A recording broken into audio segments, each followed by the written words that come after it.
بسم اللہ الرحمن الرحیم۔ ناظرین، آپ کو خبر دیتے چلیں کہ عمران خان کا موسمی تبدیلی سے نمٹنے کے لیے جرأت مندانہ اقدامات اٹھانے پر زور۔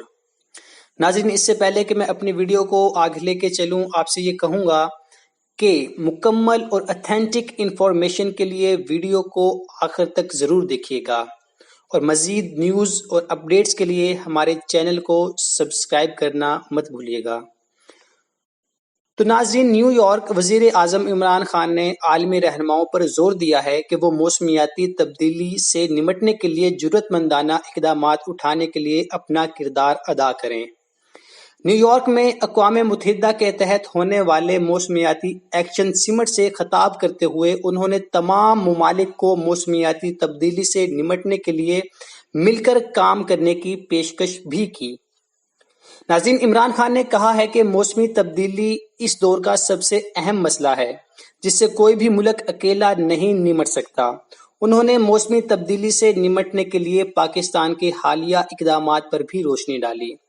ناظرین، یہی نہیں، ان کا کہنا تھا کہ سب سے کم گرین ہاؤس گیس کے اخراج کے باوجود پاکستان موسمی تبدیلی سے متاثر ہونے والے سر فہرست 10 ممالک میں شامل ہے۔ موسمی تبدیلی کے اثرات سے نمٹنے کے لیے حکومت اور متعلقہ ادارے دن رات کام کر رہے ہیں۔ ناظرین، وزیر اعظم نے پاکستان میں بلین سونامی پروجیکٹ کا بھی ذکر کیا اور کہا کہ اس پروجیکٹ کے تحت صوبہ خیبر پختونخوا میں پچھلے 6 سالوں میں کروڑوں پودے لگائے گئے ہیں۔ ناظرین، صرف یہی نہیں، عمران خان نے کہا ہے کہ حکومت پاکستان بھر میں آئندہ 4 سالوں میں 1 ارب پودے لگانے کی منصوبہ بندی کر رہی ہے، جس سے ملک میں سب انقلاب کا آغاز ہوگا۔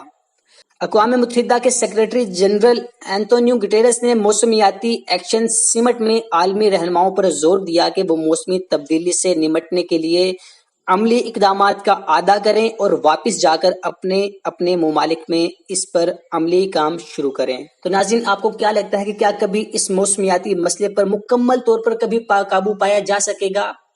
ناظرین، اپنی قیمتی رائے کا اظہار کمنٹ باکس میں کیجیے گا۔ یہ تھی ہماری طرف سے آج کی نیوز۔ اب آپ سے اجازت چاہتے ہیں، اپنا خیال رکھیے گا۔ اللہ حافظ۔